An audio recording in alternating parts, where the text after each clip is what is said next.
हम ट्रक वालों को पैसे देकर राशन मंगवा लिया करेंगे। जहाँ वो इतना सामान लेकर चलते हैं, थोड़ा बहुत हमारा सामान भी ले आएंगे। दम तो है तेरे ख्याल में? शायद ऐसा हो सकता है, जैगम ने पुरख्याल अंदाज में कहा। शायद नहीं जैगम, यकीनन ऐसा हो सकता है अगर हम कोशिश करें, बाबर ने चौंक कर कहा। ब्रदर, आपने गर्मियों का प्लान तो बता दिया है, लेकिन सर्दियों में क्या होगा? सर्दियों में तो सड़क पर आमदोरफ्त बंद हो जाती है। सर्दियों में शिकारी हैं ना? तूने तो बताया था कि पूरे सीज़न में शिकारी यहाँ मौजूद होते हैं। वो बेचारे ज़्यादातर अपना बंद डब्बा का खाना ही खाते हैं। अगर हम उन्हें गर्मा गर्म ताज़ा नाश्ता और खाना फराहम करेंगे तो यकीनन वो इसे पसंद करेंगे। बदले में हमें उनसे ना सिर्फ पैसे मिलेंगे, बल्कि उनके खाने के डब्बे में भी हम ले सकते हैं, जो वक्त ब वक्त हमारे काम आ सकते हैं। कैसा? बाबर ने जवाब तलब नज़रों से जैगम को देखा। वाह यार, तेरे जहन रिसा ने कैसा फुल प्रूफ प्रोग्राम बना रखा है। सब कुछ परफेक्ट लग रहा है, एकदम ज़बरदस्त। तुझे पता है, मेरे ज़मीर में कभी जुर्म शामिल नहीं रहा। मैं तलीम याफ्ता और रोशन जहन वालदैन की औलाद हूँ। मैं एमबीए मुकम्मल कर चुका होता अगर हालात यहाँ ना ले आते। मैं कभी इस तरह के जराइम में मुलव्वस ना होता। अगर मेरे पास कोई और रास्ता होता, बस मजबूरी हालात ने इन गलत कामों पर लगा दिया। लेकिन यकीन कर, मेरा ज़मीर अब भी मुझे मलामत करता है। अब तूने एक बेहतर रास्ता दिखाया है, तो हम दिल व जान से कोशिश करते हैं कि जो कुछ हम सोच रहे हैं उस पर अमल करने के काबिल हो जाएं, और ज़मीर के कोटे खाने से भी बच जाएं। जैगब ने खुश होकर कहा। अब तो हम इस काम की इब्तदा कहाँ से करें? यानी सबसे पहले क्या किया जाए? सर्दी का सीज़न शुरू होने को है, शिकारी आने वाले हैं। हम ऐसा करते हैं कि पहले सर्दी के लिए हम अपने कॉटेज के आसपास होटल खोलेंगे। इससे हमें एक किचन और स्टोर और खाना खाने और बैठने के लिए जगह बनाना पड़ेगी। तुझे बहुत थोड़ा बहुत लकड़ी का काम आता है क्या? बाबा ने जैगम से पूछा। हाँ, थोड़ा बहुत। वर्कशॉप और ये कमरा मैंने खुद ही बनाए हैं, काफ़ी है।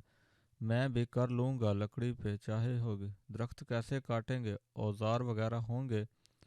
हाँ, उनकी फ़िक्र न कर, इस तहखाने में बड़ा कुछ पड़ा हुआ है। इसके अलावा भी गाड़ियों और ट्रकों के बॉडी पार्ट्स हैं जो मैंने एक अलग गार में डाले हुए हैं। उनकी सीटें भी हैं, बैठने के लिए माकूल बंदोबस्त हो जाएगा। कुछ लेटे और आराम करने के लिए तख्त स्टाइल की कुछ चीज़ें भी बना लेंगे। थके हुए लोग अगर थोड़ी देर आराम करना चाहें तो ये सहूलत फराहम की जा सकती है, और उसके अलग पैसे होंगे। ठीक है भाई। टमी, जो खामोशी से सुन रहा था, बोल पड़ा। वाह यार, तेरा दिमाग तो बहुत ज़बरदस्त कारोबारी है। काम हम तीनों मिलकर करेंगे, लेकिन ये तेरा इजाफी काम भी होगा। तू ये सोचे कि पैसे और कैसे कमाया जा सकता है। ठीक है, जैगम ने हंस कर कहा। कल सुबह उठकर पहले जगह का इंतखाब करते हैं। जगह ऐसी होनी चाहिए कि वहाँ आराम से पहुँचा जा सके। पानी कहीं करीब हो और हमवार ज़मीन ज़्यादा हो, वरना फिर ज़मीन में खोद खोद कर बराबर करनी पड़ेगी। बाबर ने सोचते हुए कहा। फिक्र मत कर यार, जब सोच लिया है करना है तो फिर करना है। तेरे ख्वाब की ताबीर भी तो निकालनी है। एक बस्ती, हमारी अपनी प्यार मोहब्बत की बस्ती। तू समझ के कल हमें इसकी बुनियाद का पहला पत्थर रखना है। जैगम मुस्कुराया।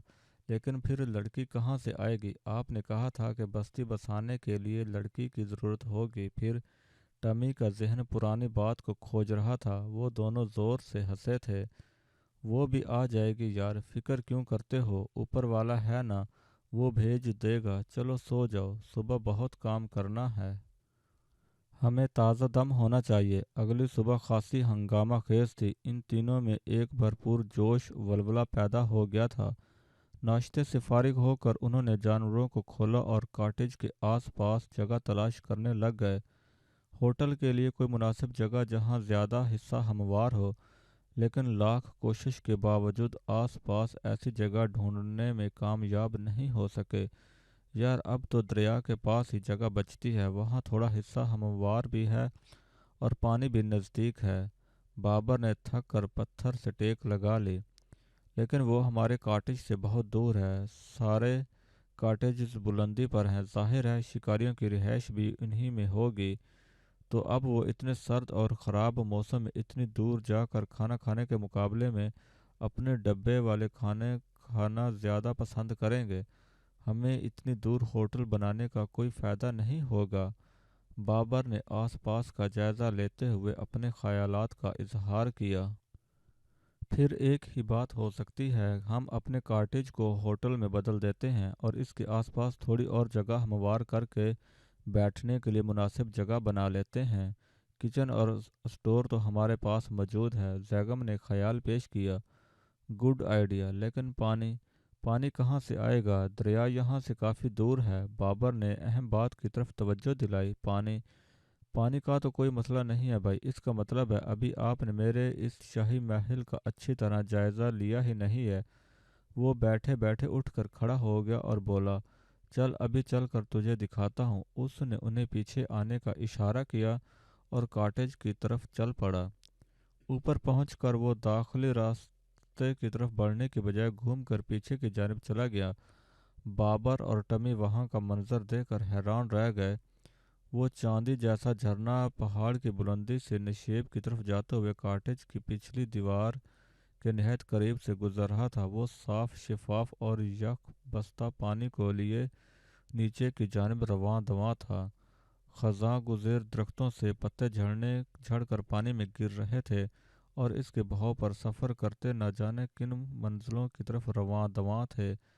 پہاڑی کا وہ چھوٹا سا ہموار قطع اس جھرنے کو کاٹیج تک لانے سے روکے ہوئے تھا، ورنہ شاید اس کا پانی اندر بھی آ جاتا۔ وہ سحر زدہ سے کھڑے اس حسین نظارے کو دیکھتے رہے۔ پانی کا کوئی مسئلہ ہے کیا؟ بیگم نے مسکرا کر پوچھا۔ یہ تو آئیڈیل واٹر سپلائی ہے ہمارے ہوٹل کے لیے، جانتا ہے۔ اس جھرنے کی لوکیشن دیکھتے ہی میرے اندر کا میکینیکل انجینئرنگ ایک اکڑائی لے کر بیدار ہو چکا ہے۔ ہم یہاں اسی حصے پر ایک چھوٹا سا واش روم بھی بنا سکتے ہیں۔ کچن کو بھی مسلسل پانی فراہم ہو سکتا ہے بغیر رکے، جس میں ہم برتن وغیرہ آرام سے دھو سکتے ہیں۔ انجینئر صاحب، کچن تو ٹھیک ہے لیکن واش روم کا آئیڈیا ذرا کمزور ہے، اسی لیے اس یک بستہ پانی سے نہا کر بندہ مسکراتا ہوا ہی رہ جائے گا، ہمیشہ ہمیشہ کے لیے۔ بیگم نے مسکرانے کے لیے دونوں ہاتھوں سے اپنی باچھیں چیریں۔ کیا مطلب بیگم بھائی؟ ہمیشہ کیسے مسکرائے گا؟ ٹمی کی سمجھ میں نہیں آیا۔ کبھی کسی ایسے شخص کی لاش دیکھی ہے جو سردی سے مرا ہو؟ نہیں، اسی لیے تو پوچھ رہے ہو۔ سردی سے جب بندے کا جسم اکڑتا ہے تو جسم کا ہر حصہ کھنچ جاتا ہے، منہ بھی ایسے ہی کھنچ جاتا ہے جیسے وہ زور سے مسکرا رہا ہو۔ بس ایسی ہی کیفیت میں اس کی جان نکل جاتی ہے۔ تو میرے بھائی، آپ کے بنائے ہوئے اس شاور روم میں بھی تو بندہ پھر مسکراتا ہوا ہی رہ جائے گا نا؟ بیگم ہلکے سے ہنسا۔ نہیں، پانی کو ہم اونچائی سے لا کر ایک ٹینک میں جمع کریں گے اور پھر اس کی سپلائی شاور روم میں دیں گے۔ اب سوچو کہ یہ ٹینک کہاں ہوگا؟ بابر نے سوال کیا۔ کہاں ہوگا؟ بیگم نے پوچھا۔ کچن کے چولہے کے اوپر۔ سخت سردیوں میں چولہا ہر وقت جلے گا نا، تو چولہے کے اوپر ٹینک میں پانی کیسا ہوگا؟ ارے واہ، گرم پانی! واہ، مزہ ہی آ جائے گا! بیگم نے خوش ہو کر اس کے کاندھے پر ہاتھ مارا۔ یار، یہ ہمارے علاقے میں جگہ جگہ بارشاب کے ساتھ گرم حمام بھی ہوتے ہیں، اس میں یہی ٹیکنالوجی استعمال ہوتی ہے، سادہ اور مفید۔ تو مجھے اس وقت وہی یاد آ گئی۔ بابر نے بتایا، میں بتاؤں کہ اس پورے علاقے میں شاید ہی کہیں گرم پانی سے نہانے کا انتظام ہو۔ یہ تو ایسی عیاشی ہوگی کہ ہمارے اس ہوٹل کو 5 اسٹار بنا دے گی۔ خیر، اب یہ سوچنا ہے کہ بیٹھنے کے لیے جگہ کہاں اور کیسے بنے گی۔ بیگم نے آس پاس نظر دوڑاتے ہوئے کہا۔ ہاں، یہ مسئلہ کیسے حل ہوگا دیکھتے ہیں۔ یہ ادھر دائیں جانب تو مختصر سا حصہ ہے، اس کے بعد پہاڑی ختم ہے، سیدھی ڈھلان ہے، یہاں کچھ نہیں ہو سکتا۔ بائیں جانب پہاڑی ہے، اس پر کہیں چھوٹے چھوٹے ہموار حصے ہیں، یہ بھی بیکار ہے ہمارے لیے، کیونکہ ہم کھدائی کر کے ان ہموار خطوں کو اتنا بڑھا لیں کہ کوئی کرسی ٹیبل اس پر رکھی جا سکے، تب بھی ہم اس کو کور نہیں کر پائیں گے، اسی لیے بیکار ہے۔ کچھ اور سوچ یار۔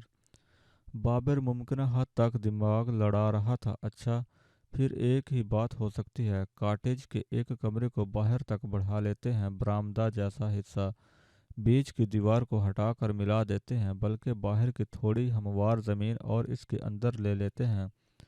अच्छा खासा एक बड़ा हॉल जैसा बन जाएगा। कम से कम 4 से 5 मेज़ें और इन्हीं के हिसाब से कुर्सियां भी आ जाएंगी। काफ़ी नहीं होगा? जैगम ने पूछा।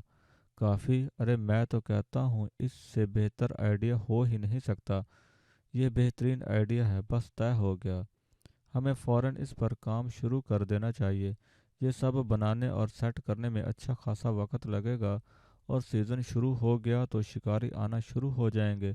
हमें उनकी आमद से पहले के पहले कम से कम ये हाल तो मुकम्मल करना ही होगा। चल फिर पहले ज़मीन की नाप तोल कर लें, कहाँ पर क्या बनेगा, फिर काम शुरू करेंगे। फिर वो दोनों मिलकर कॉटेज के चारों तरफ घूमकर जगह का मुआयना करते रहे, नाप तोल करके पत्थरों से निशानात लगाते रहे, और ये हिसाब करते रहे कि कहाँ कितनी लकड़ी लगेगी और क्या लगाया जा सकता है जिससे तामीर का काम जल्द और बेहतर तरीके से हो सके। यहाँ मैंने एक बड़े कार में ऐसा बहुत सा सामान डाला हुआ है जो हमारे काम आ सकता है। दरअसल हादसों का शिकार होने वाले ट्रकों और गाड़ियों की बाकियात में से मैं इन तबाहशुदा ट्रकों की कोई चीज़ बाहर नहीं छोड़ता जिससे वहाँ उनकी मौजूदगी का कोई निशान मिल सके। छोटी मोटी बेकार चीज़ें दरिया में डाल देता हूँ और बड़ी और निस्बतन काम की चीज़ें उठाकर गार में छुपा देता हूँ। उम्मीद है इस सामान से हमें बहुत कुछ काम की चीज़ें मिल जाएंगी। ख्वाब नगर।